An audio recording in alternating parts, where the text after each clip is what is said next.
Tuhanlah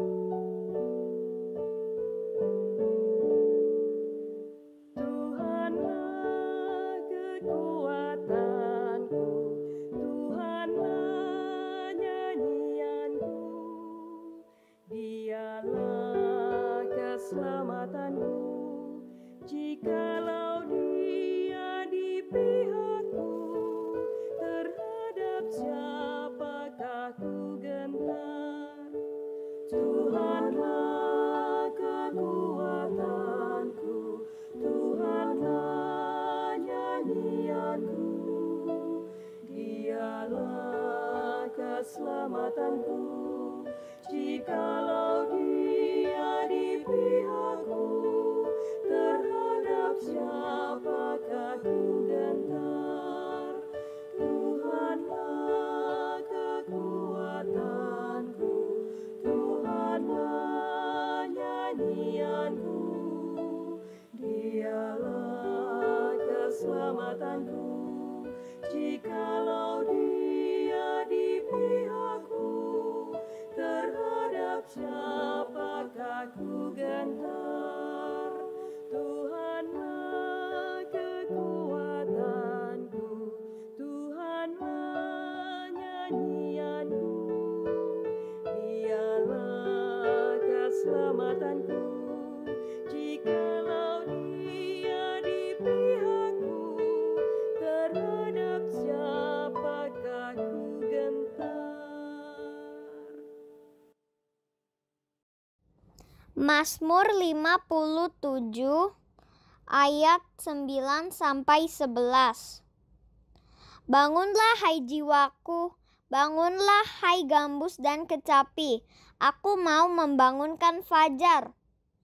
Aku mau bersyukur kepadamu di antara bangsa-bangsa. Ya Tuhan, aku mau bermazmur bagimu di antara suku-suku bangsa.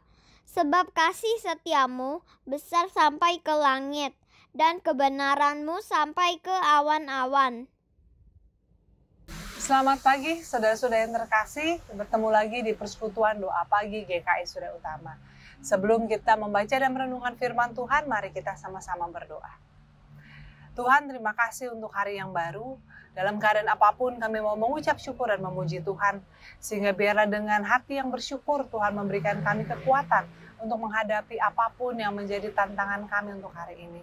Dan biarlah kiranya ya Tuhan, dengan hati yang percaya kami juga mau menerima firman Tuhan, sehingga kami siap untuk belajar, siap untuk dibentuk oleh kuasa Roh Kudus. Dalam nama Tuhan kami Yesus Kristus kami berdoa. Amin. Saudara-saudara, pembacaan Alkitab hari ini diambil dari kitab 2 Petrus, surat 2 Petrus pasal 3 ayat 14 sampai 18 demikian. Sebab itu saudara-saudaraku yang kekasih, sambil menantikan semuanya ini kamu harus berusaha supaya kamu kedapatan tidak bercacat dan tidak bernoda di hadapannya dalam perdamaian dengan Dia. Anggaplah kesabaran Tuhan kita sebagai kesempatan bagimu untuk beroleh selamat. Seperti juga Paulus, saudara kita yang kekasih, telah menulis kepadamu menurut hikmat yang dikaruniakan kepadanya. Hal itu dibuatnya dalam semua suratnya apabila ia berbicara tentang perkara-perkara ini. Dalam surat-suratnya itu ada hal-hal yang sukar dipahami, sehingga orang-orang yang tidak memahaminya dan yang tidak teguh imannya memutarbalikannya menjadi kebinasaan mereka sendiri. Sama seperti yang juga mereka buat dengan tulisan-tulisan yang lain. Tetapi kamu, saudara-saudaraku yang kekasih, kamu telah mengetahui hal ini sebelumnya. Karena itu waspadalah, supaya kamu jangan terseret ke dalam kesesatan orang-orang yang tidak mengenal hukum, dan jangan kehilangan peganganmu yang teguh. Tetapi bertumbuhlah dalam kasih karunia dan dalam pengenalan akan Tuhan dan Juru Selamat kita Yesus Kristus. Baginya kemuliaan sekarang dan sampai selama-lamanya. Demikian pembacaan firman Tuhan.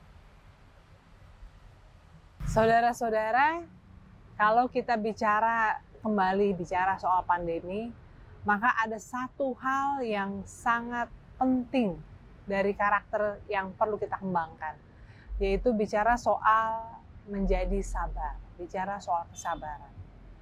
Saudara-saudara, kesabaran itu sendiri sebuah nilai yang mulia, sebuah karakter yang sangat penting dan membantu dalam banyak hal.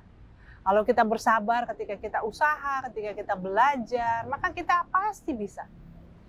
Ketika kita belajar bersabar dalam relasi, itu bisa menyelamatkan banyak relasi dari ketegangan atau bahkan perpecahan yang tidak perlu. Orang tua bersabar terhadap anak, anak sabar terhadap orang tua, suami istri saling bersabar, itu bisa sangat menguntungkan.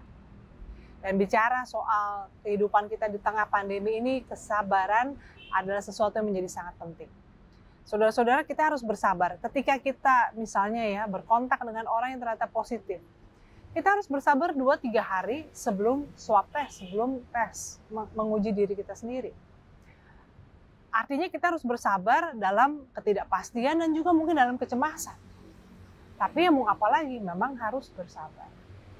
Kalau saudara ternyata positif, saudara juga harus bersabar. Kalau isolasi mandiri harus minimal 14 hari. Kemudian juga harus bersabar untuk PCR berikutnya, 21 hari kemudian. Tidak bisa lebih cepat karena juga akan percuma hasilnya. Nah, saudara-saudara, di sini kita belajar untuk bersabar. Dan saudara-saudara, kalau saudara pernah mengalami atau mendampingi keluarga yang mencari rumah sakit, mencari obat di tengah masa pandemi ini, itu kesabaran yang luar biasa. Karena kita menjadi tidak berdaya. Ya, ini bukan soal masalah mampu bayar atau tidak, tapi memang ruang-ruang rumah sakit tidak tersedia. Kita harus bersabar mencari, bersabar mengantri, bersabar dilayani, mendapat pengobatan dan sebagainya. Dan saudara-saudara, walaupun saya tidak mau mengucapkan ini, tetapi juga bagi saudara-saudara yang kehilangan orang yang dikasihinya di tengah pandemi ini, juga memang di sini kita harus belajar menjadi kuat. Belajar menjadi tabah dan menjadi sabar dalam menghadapi kehidupan yang berat. Nah, saudara-saudara, kalau kita bicara soal bersabar, maka ini kita bicara soal, dalam surat Petrus ini bicara soal penantian hari Tuhan. Umat Kristen kita termasuk diantaranya bersabar menunggu hari Tuhan. Dalam hal ini mungkin secara real, kita yang di tengah pandemi, kita menanti pandemi ini usai. Itulah akhir dari pergumulan kita sebagai manusia menghadapi pandemi. Ketika pandemi usai, ketika semua manusia sudah divaksin, sudah ada kekebalan herd bersama, ketika orang bisa kembali sekolah, bisa kembali ke gereja, bisa kembali berpergian dengan aman. Kita menantikan itu, saudara, dan kita hanya bisa bersabar sambil berusaha. Yang para medis, ya, para tenaga medis berusaha menyembuhkan, para ilmuwan berusaha menemukan pengobatan, kita berusaha memperhatikan protokol kesehatan. Nah, tapi saudara, yang menarik adalah ketika Petrus bicara tentang bersabar dalam kaitannya dengan hari Tuhan, maka yang dilihat oleh Petrus sebetulnya yang sedang bersabar itu adalah Tuhan, bukan manusia. Anggaplah sebagai suatu kesabaran Tuhan yang memberi kita kesempatan untuk bertobat, untuk memperbaiki diri. Jadi kalau kita kaitkan dengan konteks kita di masa pandemi ini, ketika rasanya kok pandemi kok nggak kunjung selesai, sudah 1,5 tahun lebih kita berada di masa yang sulit ini, saudara-saudara, bukan hanya kita yang harus bersabar, tapi sesungguhnya Tuhan sedang bersabar. Bersabar terhadap apa? Terhadap kita. Saya sempat ngobrol dengan seorang teman yang lalu kami mengevaluasi ketika pandemi awal terjadi, manusia ramai-ramai sadar, menata ulang prioritas hidupnya, menjadi lebih ramah dengan alam dan sebagainya. Tetapi kemudian sesudah mulai terbiasa, kita lupa lagi. Kita mulai kembali seperti sebelumnya, bahkan mungkin lebih parah. Jangan-jangan kami bicara dengan teman saya, jangan-jangan kita ini manusia perlu waktu yang lebih lama untuk meresap ilmu itu, kesadaran itu, sehingga kita berubah. Nah, jadi kalau semakin lama kita belajar, maka semakin lama kita akan berubah. Saudara-saudara, ada negara-negara yang sudah bebas sekarang dalam beraktivitas, walaupun masih harus hati-hati. Kita masih jauh dari situ. Oleh karena itu, yuk kita bersama-sama sebagai umat manusia, sebagai bangsa Indonesia, kita belajar. Saudara-saudara, salah satu hal yang muncul di masa krisis adalah karakter. Karakter kita sebagai pribadi juga sebagai bangsa. Apakah kita menjadi manusia yang yang egois, yang serakah, yang mencari keuntungan dalam kesusahan orang, atau menjadi manusia yang peduli dengan sesamanya, yang kemudian berpikir bahwa kalau saya punya uang, saya bisa bantu orang, itu lebih penting, karena disimpan pun tidak ada gunanya, karena ternyata kalau uang itu ada tapi pertolongan tidak ada juga percuma. Saudara-saudara, mari kita gunakan kesabaran Tuhan untuk kita berubah, untuk kita menjadi lebih baik. Kita gunakan waktu yang Tuhan berikan sekarang untuk kita mungkin di rumah saja, untuk mengerjakan hal-hal yang harus kita kerjakan. Dan biarlah kiranya saudara-saudara, kesusahan ini tidak menjadi sia-sia, tapi menjadi kesempatan untuk kita menjadi pribadi yang seperti Petrus katakan, yang kedapatan tidak bercacat, tidak bernoda di hadapannya. Jangan yang tidak kedapatan bercacat dan tidak bernoda ya, jadi sebetulnya bercacat tapi nggak ketahuan. Tapi kedapatan tidak bercacat, tidak bernoda di hadapan Tuhan. Kiranya Tuhan menolong kita. Amin. Mari saudara-saudara, kita bersatu di dalam doa. Tuhan Allah kami mengucap syukur untuk segala kebaikan, kemurahan, kesabaran Tuhan. Kami mengucap syukur untuk setiap kesempatan yang Tuhan berikan, untuk hari yang baru, untuk begitu banyak peluang yang Tuhan percayakan pada kami. Kami mohon ampun jika selama ini kami sering menyia-nyiakan waktu, kesempatan, peluang yang Tuhan berikan. Biarlah kiranya ke depan kami boleh lebih bersungguh-sungguh menggunakan setiap waktu, kesempatan, kepercayaan dari Tuhan.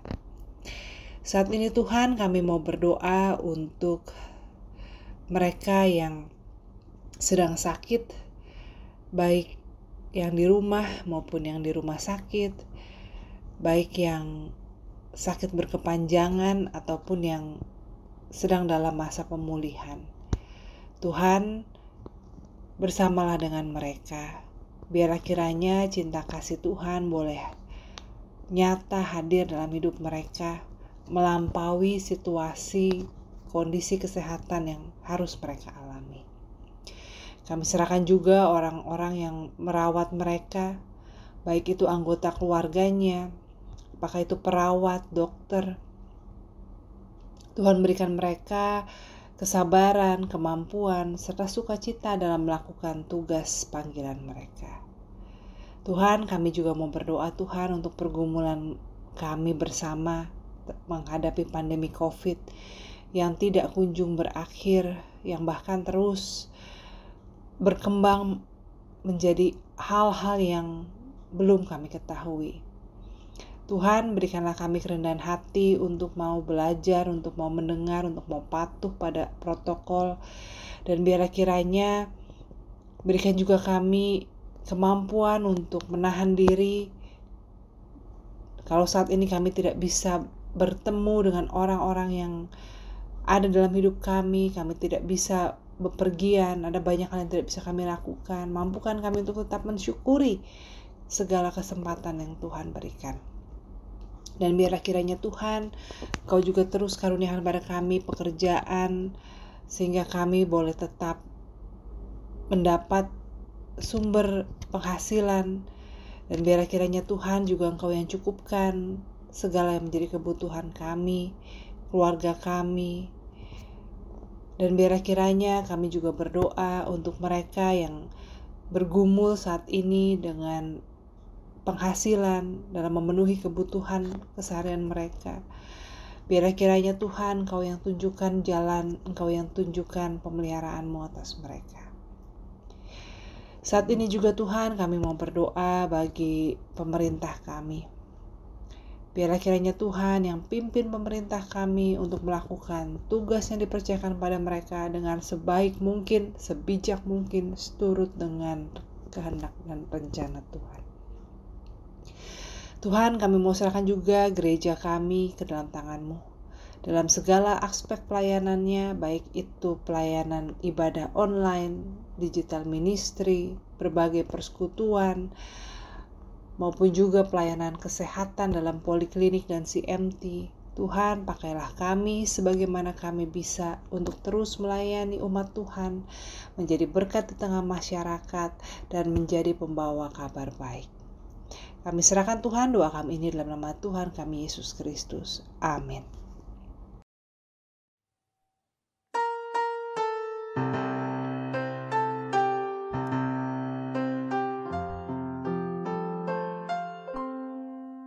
Kasih Tuhan mengiringimu